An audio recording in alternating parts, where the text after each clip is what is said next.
Alright everyone, yesterday it was briefly rumored that Twitter was going to go MySpace mode because people were suggesting that they might remove the like counter on comments and retweets. If they had done that, I was prepared to wage mimetic war on Twitter until getting banned, in all possibility, and encouraging others to do so. It turns out that's not actually going to happen.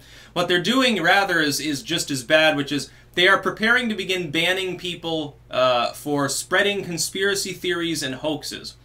And I'm thinking to myself, who determines what is a conspiracy theory? Like, okay, like the moon landing stuff. Okay, why do I care? Why do I want someone to be banned because they say the moon landing didn't happen? Or, oh my god, vaccines.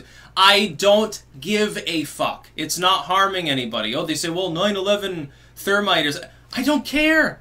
Dude, it's been on the internet anyway. Everyone already knows about that. Everyone's already encountered such things. They've already decided whether they support it or not. It's not helpful for these corporations to be doing this.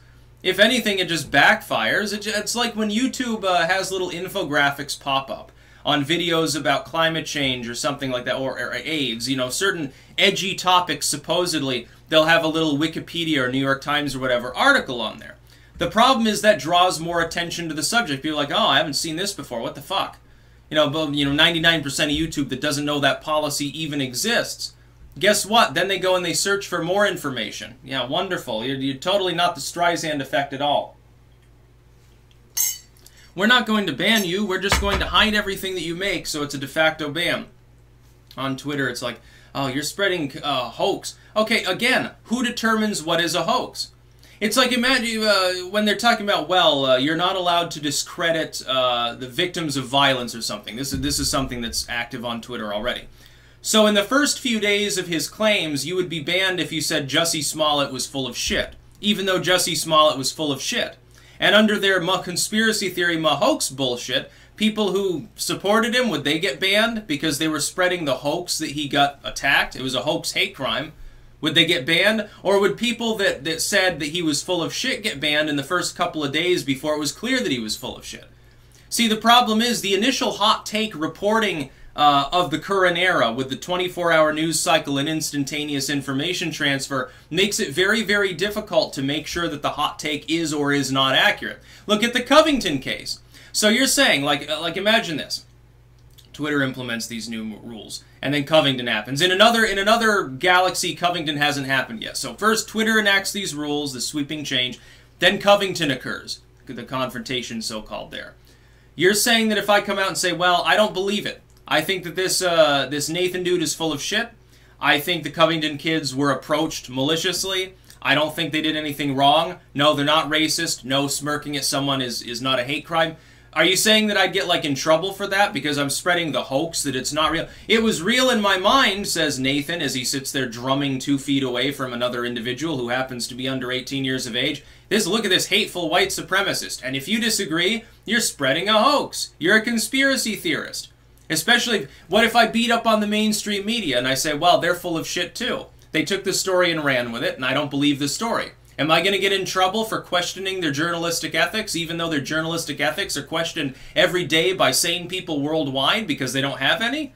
Probably would. Yeah, and the thing is, like, I'm thankful this is happening on Twitter, because Twitter has become so vestigial. The only reason I even joined Twitter several years ago in the first place was to make up for the fact that YouTube's notification system was getting more and more sporadic.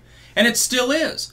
Look, I am fully aware, for example, of the fact that YouTube has been deleting subscribers off of people's channels. This is not a new issue, number one, and it's becoming more widespread, number two.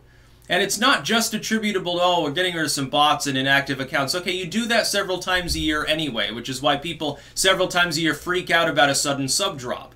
No, some of it is people that are perfectly active and regularly consume the material are finding themselves randomly unsubscribed from mine and other people's channels. And it's not them doing it. There is no physical mechanism by which they're actually managing to trigger that. So it's happening from somewhere else, and I'm wondering exactly why. Twitter, therefore, is most useful as a notification machine.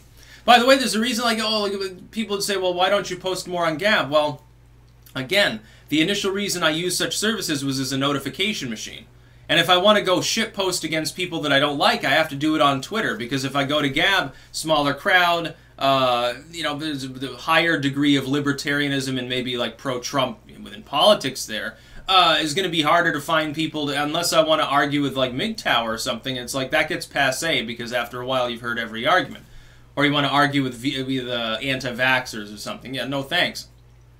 As far as Twitter goes, my God, conspiracy theories? YouTube's trying to crack down on this. It's not going to work. The weird side of YouTube is still there for anyone that wants to peruse it. The problem is that increasingly what's going to happen is as these lamestream sites, and I don't think YouTube is lame, I like YouTube, but Twitter is a lamestream site, I mean. As these sites continue to algorithmically demote and change related videos or suggested posts or RTs or all of this other stuff, as they go and they make things less familiar for their active, you know, regular user base, they're going to cause people to flee to third parties. Like Dissenter. Dissenter chose the perfect moment to become active because there is increasingly on these sites an effort to destroy the commenting system of the internet. Well, you get Dissenter now. It no longer matters now, does it? Very, very interesting times within Technews that we're living in. This is just a form of censorship, and you can guarantee it'll be misused as well. It will definitively, absolutely, objectively, observably be misused by a bunch of far-left individuals who manage Twitter to try to dumb down people and attack people who don't toe the political bottom line that they want towed. That's what will end up happening. It is inevitable. We've seen it before. They have misapplied rules over and over and over again. That's about all. Peace out.